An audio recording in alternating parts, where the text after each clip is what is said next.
got so motherfucking design on right now.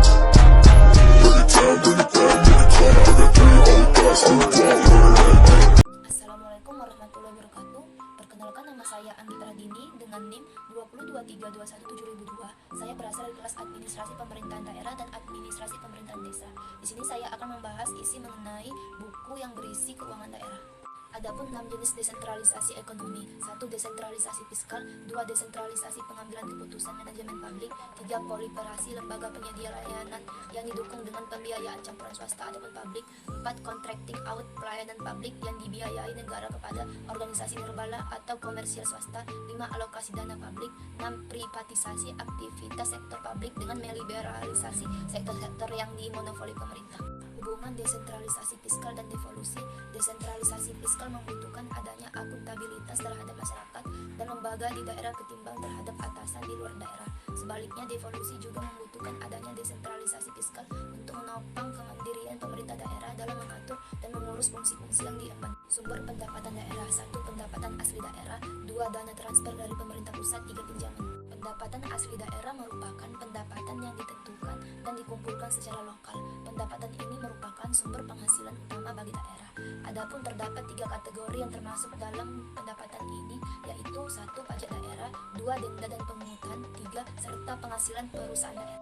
Adapun jenis pajak daerah yaitu 1. Properti tax yang dimana didasarkan atas nilai jual atau potensial dari tanah dan bangunan, pindah tangan kepemilikan atau aset bangunan yang tampak. 2. Itu ada local and regional income and profit tax yang merupakan pajak yang dikenakan atas laba dan penghasilan baik di tingkat lokal maupun regional. Ketiga itu ada business rates and author of tax revenue, merupakan pajak usaha terhadap penghasilan bisnis lokal dengan tarif biasanya yang ditentukan oleh pemerintah pusat. Pendapatan transfer ini meliputi 1.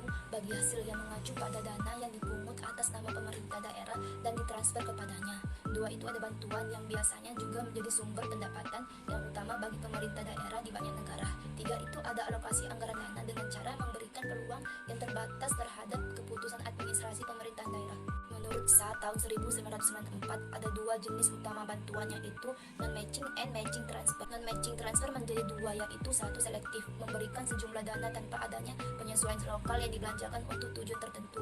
Kedua itu general, tidak ada batasan yang ditentukan mengenai bagaimana bantuan tersebut dibelanjakan. Matching transfer menjadi 2 jenis, yaitu 1. Open-ended matching grants, atau tidak ada batasan bagi bantuan yang tersedia dengan menyesuaikan penyediaan yang disesuaikan untuk mengoreksi efisiensi dalam penyediaan barang-barang publik yang muncul dari eksternalitas. 2. Itu ada closed ending matching transfer yang dimana bantuan ini ketika dana disediakan dalam batas tertentu biasanya bergantung pada pemberi dana, sehingga transfer ini mengakibatkan adanya kontrol terhadap anggaran. Pinjaman merupakan cara alternatif untuk membiayai investasi modal daerah. Adapun terdapat beberapa metode pinjaman yang dilaksanakan di negara-negara Eropa, yaitu 1. Pinjaman dari sumber dana internal, 2. Pinjaman berjangka, 3. Obligasi, 4. Sewa menyewa. Desentralisasi fiskal juga menyangkut desentralisasi otoritas, pengambilan keputusan mengenai pengeluaran dalam rangka pelayanan pemerintah untuk memenuhi kebutuhan masyarakat. Adapun jenis pengeluaran daerah dalam anggaran daerah dapat dibedakan menjadi 2 jenis, yaitu 1. Current expenditure atau pengeluaran harian pemerintah daerah yang diperlukan untuk menjaga agar pelayanan publik tetap berlangsung, dan 2. Itu ada capital expenditure yang mana pengeluarannya menghasilkan aset jangka panjang. 5. Peran pemerintah dalam mengelola segala macam urusan dan kewenangannya pada pengeluaran daerah, yaitu 1. Sebagai penyedia layanan, 2. Sebagai pembeli layanan, 3. Sebagai badan penyandang dana, 4. Sebagai koordinator penyediaan layanan publik, 5. Sebagai regulator. motherfucking design on right now.